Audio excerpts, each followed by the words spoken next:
미련한 자는 무지하거늘 손의 값을 가지고 지혜를 사려 함은 어찌 민고.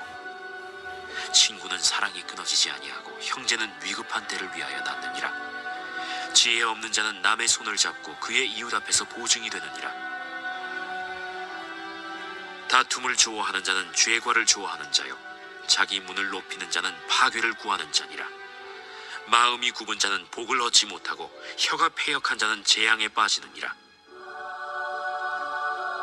미련한 자를 낳는 자는 근심을 당하나니 미련한 자의 아비는 낙이 없느니라.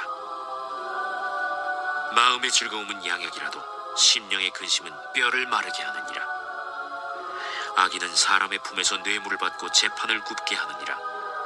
지혜는 명철한 자 앞에 있거늘 미련한 자는 눈을 땅끝에 두느니라.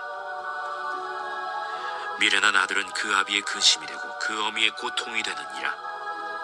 의인을 벌하는 것과 귀인을 정직하다고 때리는 것은 선하지 못하니라. 말을 아끼는 자는 지식이 있고 성품이 냉철한 자는 명철하니라. 미련한 자라도 잠잠하면 지혜로운 자로 여겨지고 그의 입술을 닫으면 슬기로운 자로 여겨지느니라. 오늘 본문은 여러 가지 주제들이 섞여 있습니다.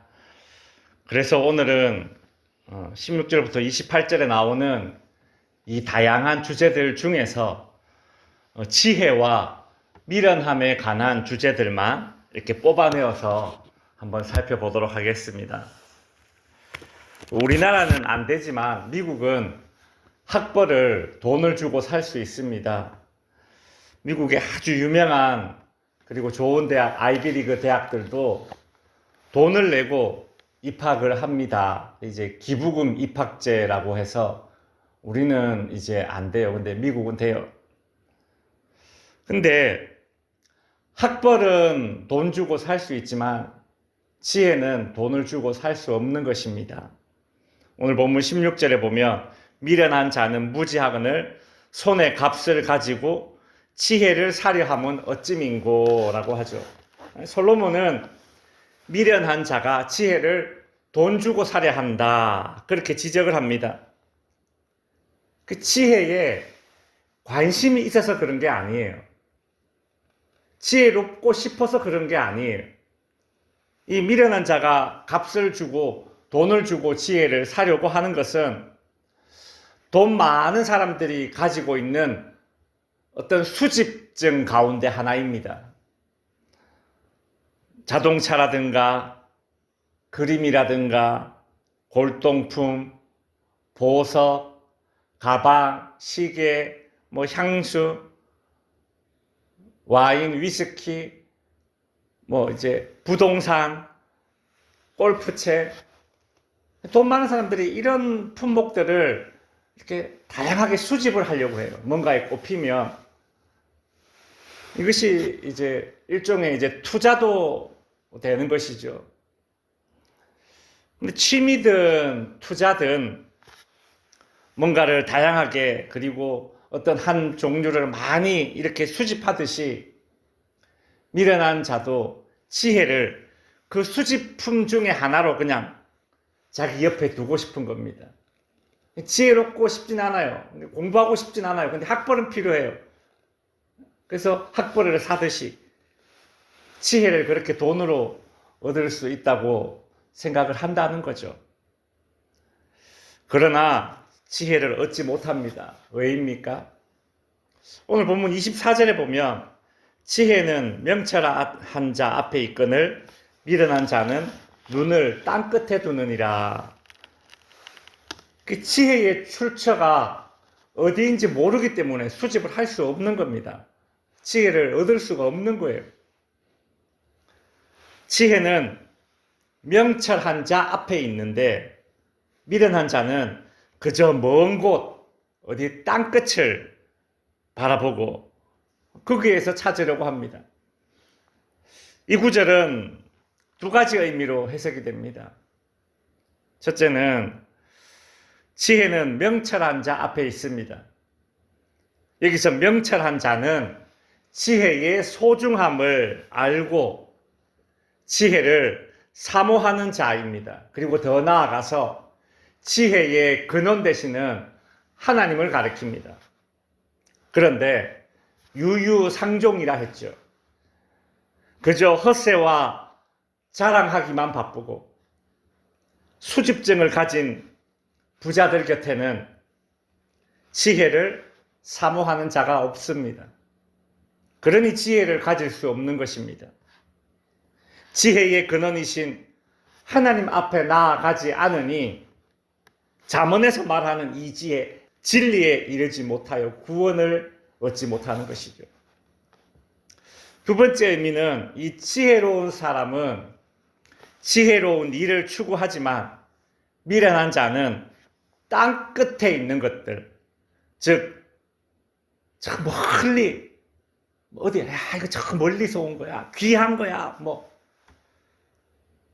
그렇게 말하지만 세상 잡다한 것들이에요. 그거 수집해서 모으고 거기에 눈길이 빼앗겨 있고 거기에 관심이 있기 때문에 지혜에 이르지 못합니다. 그런 생각을 해봤습니다. 저기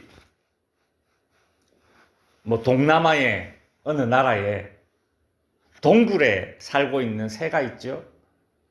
근데 그 새가 둥지를 짓습니다. 근데 둥지를 지을 때에 이 새 분비물, 그러니까 새가 침을 흘려서 그 침으로 둥지를 만들어요. 제비집이라고 우리가 흔히 부르는 요리 재료 가운데 하나죠. 사람들이 그 새 침으로 만든 둥지를 먹겠다고 돈을 씁니다. 무슨 영양분이 있다고들 하지만 사실 몇천 원짜리 영양제 하나보다 영양성분이 많지도 않습니다. 그렇다고 무슨 맛이 엄청나냐? 거의 무맛에 가깝다고 하죠. 다만 희소성이 높아서 비싼 겁니다. 제가 제비집을 먹는다라는 게 문제다, 그 말을 하려고 하는 것이 아니라 그와 같은 삶의 방식을 지금 솔로몬이 질타하고 있는 겁니다. 야, 이 보석 말이지.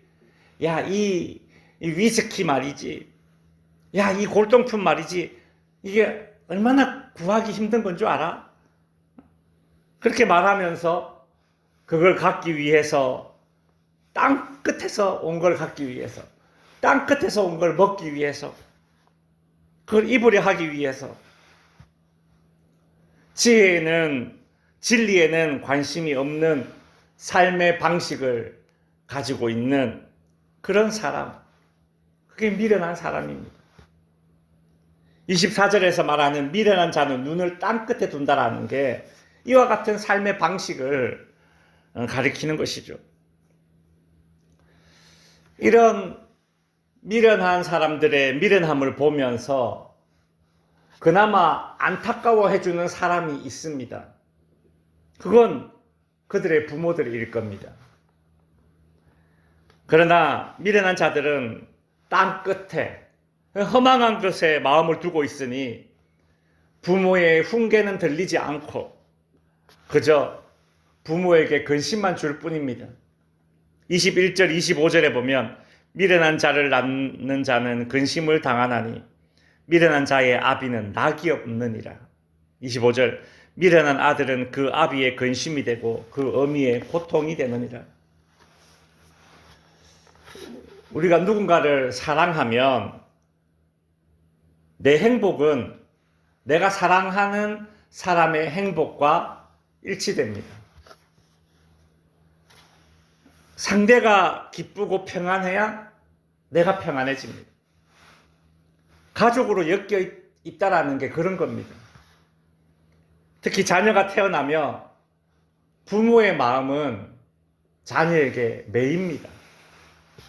자녀가 불행한데 행복하게 살 수 있는 부모는 없습니다.